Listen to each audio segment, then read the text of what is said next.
बहुत दिनों पहले की बात है। एक शहर में एक सौदागर रहता था। उसकी 3 पुत्रियां थीं। तीनों देखने में अति सुंदरी थीं, एकदम राजकन्या की तरह। सौदागर अपनी बेटियों को बहुत प्यार करते थे, लेकिन छोटी बेटी से उन्हें विशेष प्रेम था।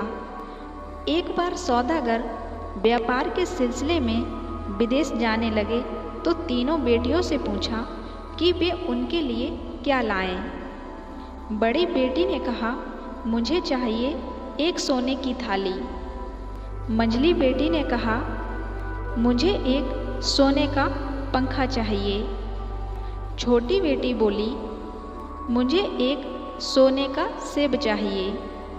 व्यापार का कार्य करने के बाद सौदागर जब लौटने लगे तब बड़ी बेटी के लिए सोने की थाली, मंझली बेटी के लिए सोने का पंखा लेकर आए, पर उन्हें कहीं भी सोने का सेब नहीं मिला। दोनों बेटियां अपनी मनपसंद वस्तु पाकर बहुत खुश हुईं। सोने का सेब नहीं मिल पाने के कारण छोटी बेटी लेकिन दुखी नहीं हुई। उसने पिता से कहा, आप तो अक्सर विदेश जाते रहते हैं, यदि कहीं भी सोने का सेब मिले तो मेरे लिए ले आइएगा। इधर एक राजकुमार घोड़े पर चढ़कर एक राज्य से दूसरे राज्य का भ्रमण करते हुए एक दिन सौदागर के शहर में आ गया। रास्ते में चलते चलते सौदागर के घर के पास जब वह पहुंचा तब उसने उसकी छोटी बेटी को देखा। उसे बहुत अच्छा लगा। उसे लगा कि वही उसकी रानी होने के योग्य है। तो राजकुमार सौदागर के पास पहुंचा। राजकुमार की सारी बात सुनकर सौदागर ने कहा, तुम्हारी बात सुनकर मुझे खुशी हुई है, लेकिन मैं विवाह के लिए राजी नहीं हो पा रहा हूँ। मैं अपनी बड़ी लड़की की शादी किए बिना छोटी बेटी के साथ तुम्हारी शादी कैसे करा दूँ?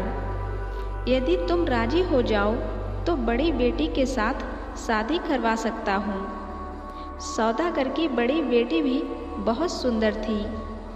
वह भी रानी होने के योग्य थी।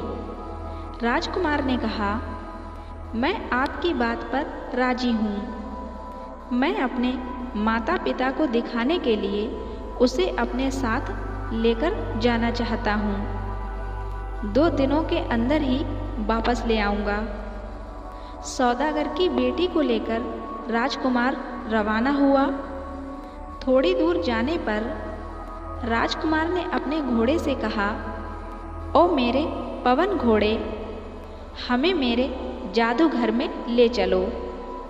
देखते ही देखते अनेक राज्य नदी नाले को पीछे छोड़ते हुए घोड़ा पवन गति से उड़ने लगा। कुछ देर बाद घोड़ा जंगल के भीतर एक छोटे से घर के दरवाजे के समीप रुका। घोड़े की पीठ से उतरकर राजकुमार लड़की को लेकर घर के अंदर गया। घर के अंदर के कमरे बहुत सुंदर थे। एक कमरे में एक आसन पर उसे बैठने को कहा। एक सुंदर और नरम आसन पर जब सौदागर की बेटी बैठी तब एक दासी उसके लिए शरबत का गिलास लेकर आई। राजकुमार के अनुरोध पर सौदागर की बेटी ने वह शरबत पी लिया। तो राजकुमार ने पूछा, इतने नरम आसन पर वह कभी भी बैठी थी और इतना बढ़िया शरबत कभी पिया था? तो सौदागर की बेटी बोली, इतने नरम आसन पर मैं कभी नहीं बैठी और इतना स्वादिष्ट शरबत कभी भी नहीं पिया। राजकुमार ने कहा, मेरे प्रश्न का उत्तर जो तुमने दिया है उस तरह का उत्तर रानी होने योग्य लड़की के मुख से कभी नहीं निकलेगा। तुम रानी होने के योग्य नहीं हो। चलो तुम्हें तुम्हारे पिता के घर छोड़ देता हूँ। राजकुमार सौदागर की बड़ी बेटी को लेकर सौदागर के घर की ओर चल दिया। इसके बाद सौदागर की मंझली बेटी को लेकर राजकुमार अपने उसी घर में पहुंचा। उसी तरह की घटनाएं घटी। नरम आसन में बिठाने एवं शरबत पिलाने के बाद राजकुमार ने उससे भी वही सवाल किए। मंझली बेटी ने भी कहा कि इतने नरम आसन पर वह कभी नहीं बैठी और इतना बढ़िया शरबत उसने कभी नहीं पिया। उसका उत्तर सुनने के बाद राजकुमार ने कहा, तुम रानी होने के योग्य नहीं हो। वह उसे उसके पिता के घर वापस ले गया। अंत में छोटी बेटी की बारी आई। अन्य दो बहनों की तरह उसे भी नरम आसन पर बैठाया गया और पीने के लिए शरबत दिया गया। उसके बाद राजकुमार ने उससे पूछा, इससे भी नरम आसन पर तुम कभी बैठी थी?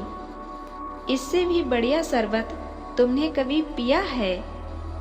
तो सौदागर की छोटी बेटी हंसकर बोली, माँ की गोद इससे बहुत अधिक नरम है और माँ का दूध इस शरबत से भी अधिक मीठा है। उसकी बातों से बहुत प्रसन्न होकर राजकुमार ने कहा, तुम्हारी जैसी लड़की ही मेरी रानी होने के योग्य है। राजकुमार ने सौदागर की छोटी बेटी को उसके घर पहुंचा दिया और सौदागर को सारी बातें बताईं। सौदागर सारी बातें सुनकर बहुत खुश हुआ। उसके बाद एक दिन उसने अपनी छोटी बेटी के साथ राजकुमार का विवाह करवा दिया और राजकुमार अपनी रानी के साथ हंसी खुशी से रहने लगा। इसलिए कहते हैं, सुंदरता रूप में नहीं गुणों में होनी चाहिए। दोस्तों, कहानी अगर अच्छी लगी हो तो प्लीज़ मेरे चैनल को सब्सक्राइब जरूर कर देना और बेल आइकन को प्रेस करके ऑल पे क्लिक कर देना, जो ऐसी ही अच्छी कहानी आप तक जल्दी से पहुंच जाए। और वीडियो को भी लाइक शेयर जरूर कर देना।